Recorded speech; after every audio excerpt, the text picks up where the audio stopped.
Shalom Bapak Ibu Saudara yang dikasihi Tuhan. Kita berjumpa kembali di dalam persekutuan tengah minggu kita pada sore hari ini. Saudara, kita bersyukur hari demi hari Tuhan sudah pimpin dan berkati kehidupan kita. Karena itu, mari kita pakai waktu anugerah Tuhan ini untuk memuliakan Tuhan.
Dalam doa. Bapa dalam surga, kami bersyukur kepadamu Tuhan. Sore ini kembali kami bisa bersekutu di rumah kami masing-masing. Dan kami mohon kiranya di dalam persekutuan ini, sungguh-sungguh kami merasakan kuasa Tuhan, kasih Tuhan melingkupi setiap kami. Pimpin waktu persekutuan ini dari awal hingga akhir, nama Tuhan yang dimuliakan. Dalam nama Tuhan Yesus kami berdoa. Amin. Saudara, di dalam kehidupan kita ini ada tangan Tuhan yang walaupun tak nampak, tetapi senantiasa merenda kehidupan kita. Mari kita sama-sama menaikkan pujian ini, persiapkan hati kita untuk mendengarkan firman Tuhan.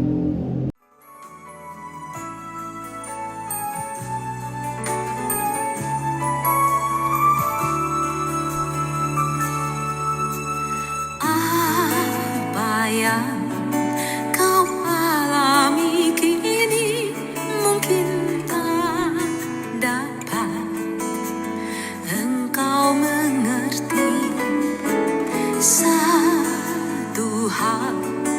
tanamkan di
Sebelum kita mulai pemberitaan firman, mari kita bersatu dalam doa.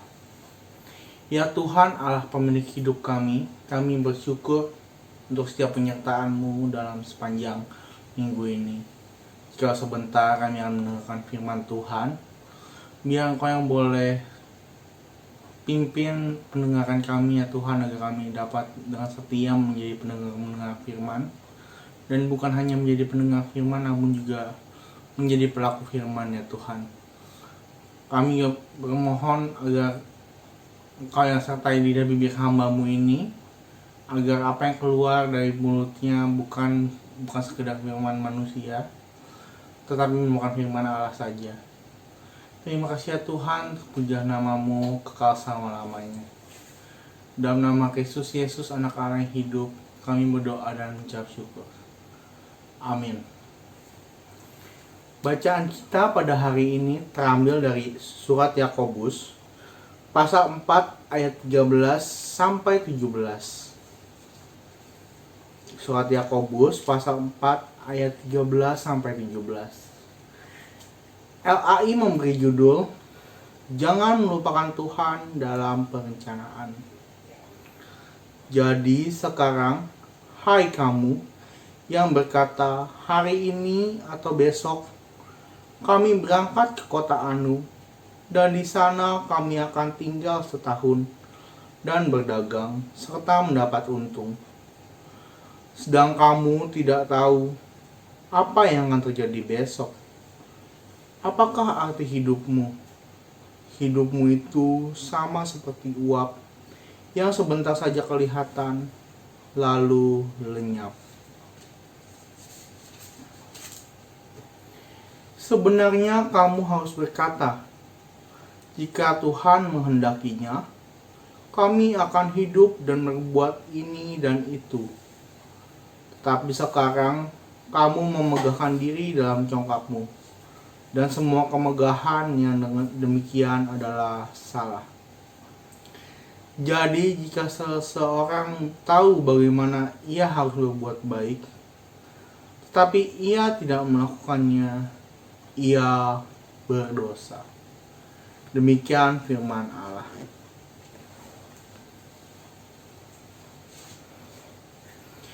Tidak terasa tahun 2020 sudah kita lewati, dan sekarang kita memasuki awal bulan kedua tahun 2021. Padahal sepertinya baru kemarin kita melihat kembang api pada malam di langit pada malam pergantian tahun 2020 ke 2021. Ada begitu banyak kembang api yang diluncurkan di seluruh dunia. Dari yang paling sederhana di depan rumah kita hingga yang paling mewah, mungkin di Menara Burj Khalifa Dubai atau di New York, Amerika Serikat.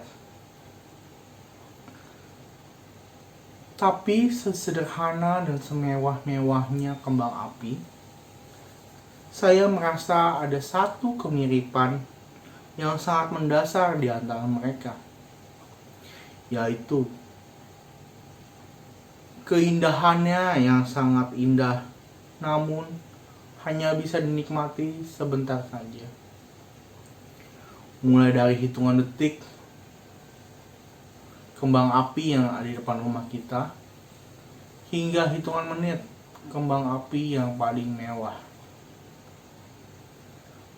Setelah lewat beberapa detik atau beberapa menit itu, semuanya hilang.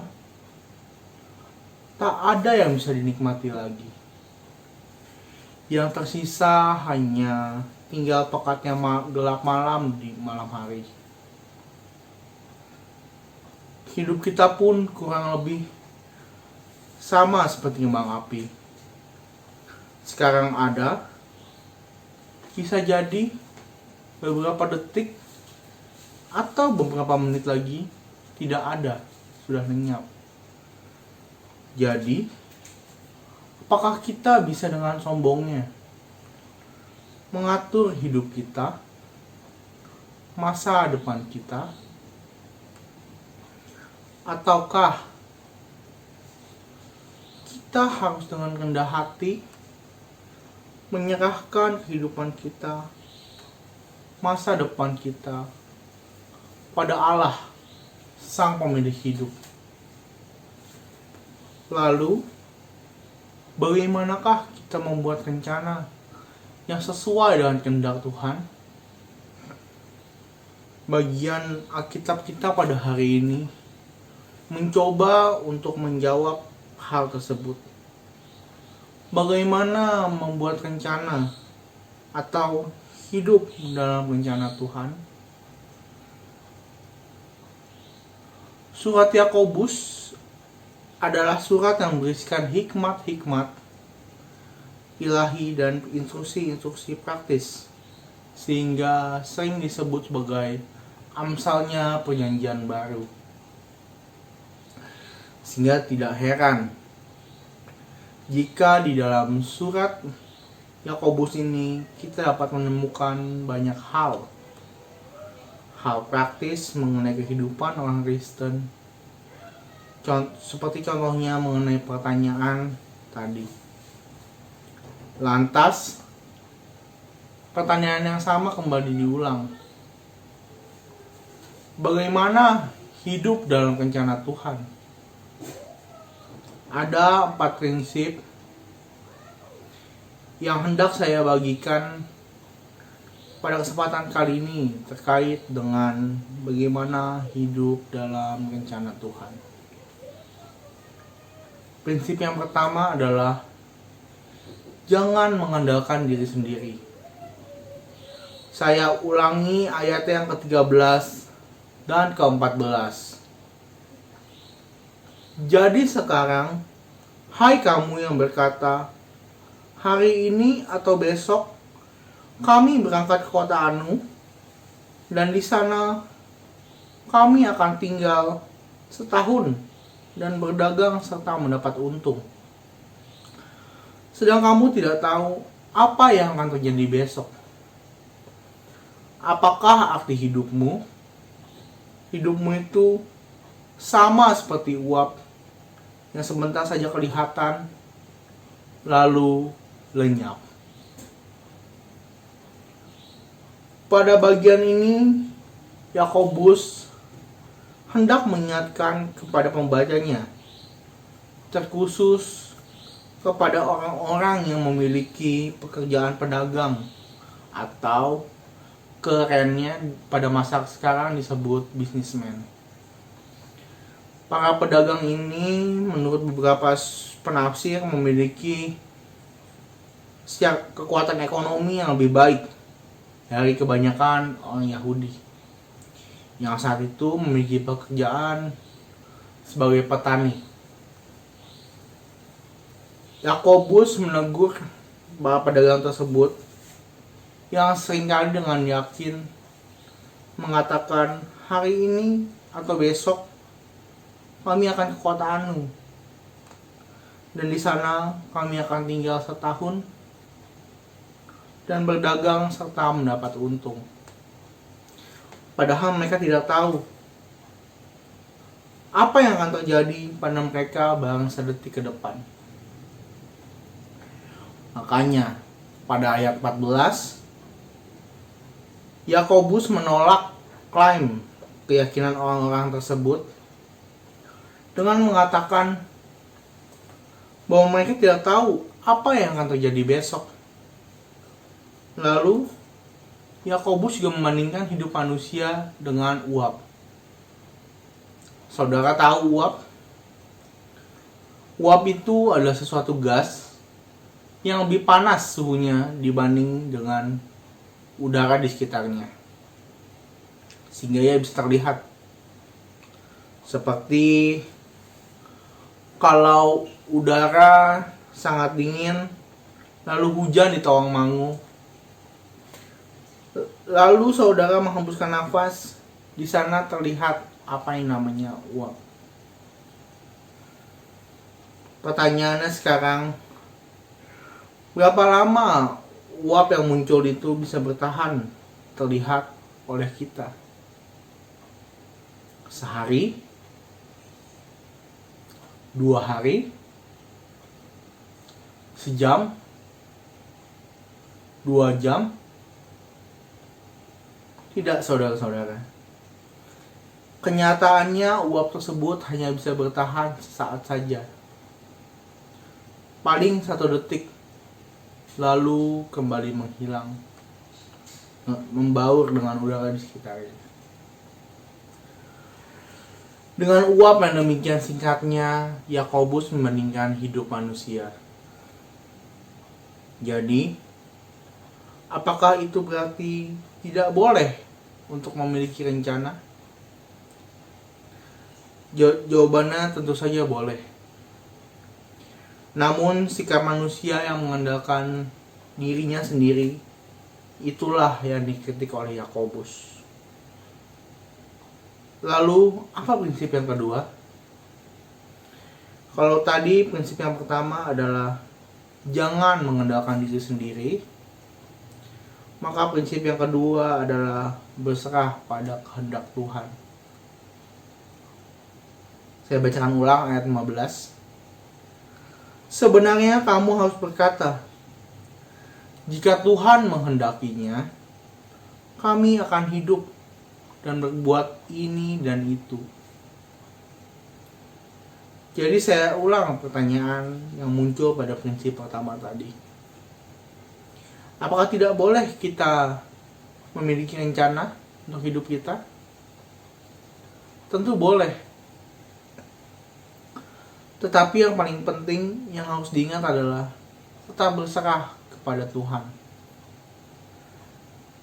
Kata akan pada kalimat kami akan hidup dan berbuat ini dan itu mengisyaratkan kepada kita bahwa manusia tetap perlu membuat rencana. Namun, rencana yang seperti apa? Rencana yang dikehendaki Tuhan tentunya. Jadi, tak perlu ada partisipasi manusia dalam membuat rencana. Namun, tidak menghalangi kuasa Tuhan yang menghendakinya. Lantas, bagaimana jika rencana kita tidak dikehendaki oleh Tuhan? Kembali lagi ke prinsip yang pertama. Berarti kita sedang mengandalkan diri sendiri dan bukan mengandalkan Tuhan. Siapalah manusia? Ia hanya seperti uap yang sebentar kelihatan, lalu sebentar lenyap. Membuat rencana itu tentu baik. Tidak baik kan kalau hidup tanpa rencana? Ia seperti pohon kayu mati yang terombang-ambingkan oleh arus air. Namun, yang ditekankan Yakobus pada perikop ini adalah jangan sombong dengan setiap perencanaan kita. Itu adalah prinsip yang ketiga. Jangan sombong. Saya bacakan lagi ayat ke-16. Tetapi sekarang kamu memegahkan diri dalam congkakmu, dan semua kemegahan yang demikian adalah salah. Bukan masalah rencananya.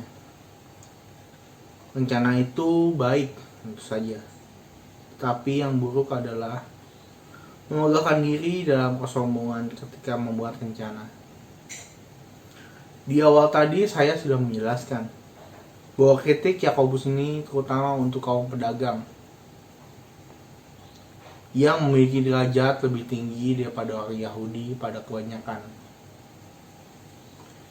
Dan tentu saja kaum pedagang juga memiliki berbagai kemewahan dan kekuatan dari segi materi finansial dibandingkan orang biasa.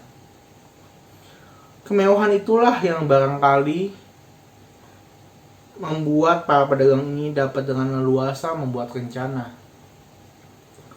Kemana ia akan pergi, kemana ia akan tinggal, berdagang, dan membuat keuntungan. Namun, ternyata dalam rencana-rencana itulah mereka bermegah. Dan dalam kemegahan dirilah terlihat kesombongan dalam diri mereka. Tentu saja, jika orang sudah punya uang, mereka dapat dengan sombong berencana. Ingin itu, ingin ini, ingin ke sini, ingin ke sana, ingin ke Amerika liburan, ingin ke Jepang pindah ke sana mungkin karena terlihat lebih baik di Jepang. Sebuah perencanaan yang baik memerlukan kerendahan hati di hadapan Tuhan, menyerahkan setiap rencana yang kita buat ke dalam tangan Tuhan. Karena jika Tuhan menghendakinya, maka saya akan berbuat ini dan itu. Lalu yang terakhir, prinsip yang keempat adalah kita harus peduli. Saya bacakan lagi ayat ke-17. Jadi, jika seorang tahu bagaimana ia harus berbuat baik, tapi ia tidak melakukannya, ia berdosa. Yakobus mengatakan pada akhir perikop ini bahwa berdosalah orang yang tahu bagaimana ia harus berbuat baik, tetapi tidak melakukannya. Jadi, ketika kita tahu ada hal baik yang harus kita kerjakan, harus kita lakukan, tapi itu tidak masuk dalam rencana kita, maka berdosalah kita. Kita harus belajar untuk peduli dengan sekitar dan mulai memasukkan hal-hal baik ke dalam perencanaan kita, bukan malah menghindarinya. Saya memiliki sebuah ilustrasi untuk melengkapi khotbah ini. Ilustrasi ini menggambarkan bagaimana manusia boleh berencana. Namun hidup manusia itu seperti uap yang sebentar kelihatan, lalu sebentar lenyap. Ilustrasi ini diambil dari sebuah kisah nyata. Alkisah, ada seorang pesepak bola besar. Ia amat terkenal dan bermain di sebuah negara di Eropa, yaitu di Italia. Pada suatu ketika tahun 2011, ia dan timnya mengikuti sebuah turnamen di negara Italia tersebut. Dan timnya menang, menjadi juara di ajang tersebut. Saat itu sang pesepak bola yang juga merupakan kapten tim tersebut tengah berpesta merayakan kemenangannya saat ia menemukan ponselnya berdering. Rupanya ia menerima SMS dari ibunya yang mengatakan, "Selamat atas kemenanganmu." Sang pesepak bola ini berpikir bahwa pesta akan berlangsung hingga larut malam. Dan ia berencana untuk menelpon ibunya besok pagi. Namun, takdir berkata lain. Rencana tinggal rencana. Ia tak pernah menelpon ibunya lagi selama-lamanya. Karena sang ibu meninggal saat tidurnya. Pesepak bola tersebut adalah Javier Zanetti. Saat ia bermain dan menjadi kapten untuk kesebelasan Inter Milan saat timnya menjuarai kompetisi Coppa Italia pada 2011. Menyedihkan bukan? Manusia berencana, tapi Tuhan yang berkehendak.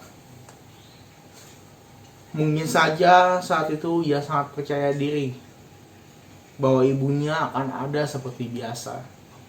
Dan ia memilih untuk melanjutkan pesta kemenangan, apalagi di tengah euforia juara timnya.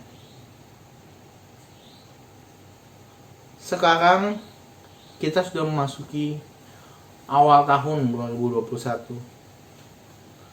Tentu Anda memiliki berbagai rencana untuk setahun ke depan. Mungkin Anda juga sudah membuat resolusi tahun 2021. Tetapi Apakah setiap rencana yang saudara buat, setiap resolusi yang Anda susun, sudah sesuai dengan kehendak Tuhan? Ingat, jangan bermegah diri dalam kesombongan dan hiduplah dalam rencana Tuhan. Amin. Saat hening bagi kita semua. Mari kita satu dalam doa. Ya Tuhan, Allah Sang Perancang hidup kami mengucap syukur untuk firman yang boleh diberitakan.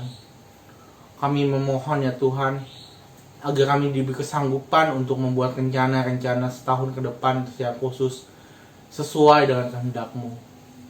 Kami juga memohon diberi kesanggupan untuk dapat menyusun rencana yang sesuai dengan tanpa mengabaikan hal-hal baik dalam kehidupan kami yang harus kami kerjakan. Terima kasih ya Tuhan, pujilah nama-Mu kekal selama-lamanya. Dalam nama Kristus Yesus, Anak Allah yang hidup, kami berdoa dan ucap syukur. Amin.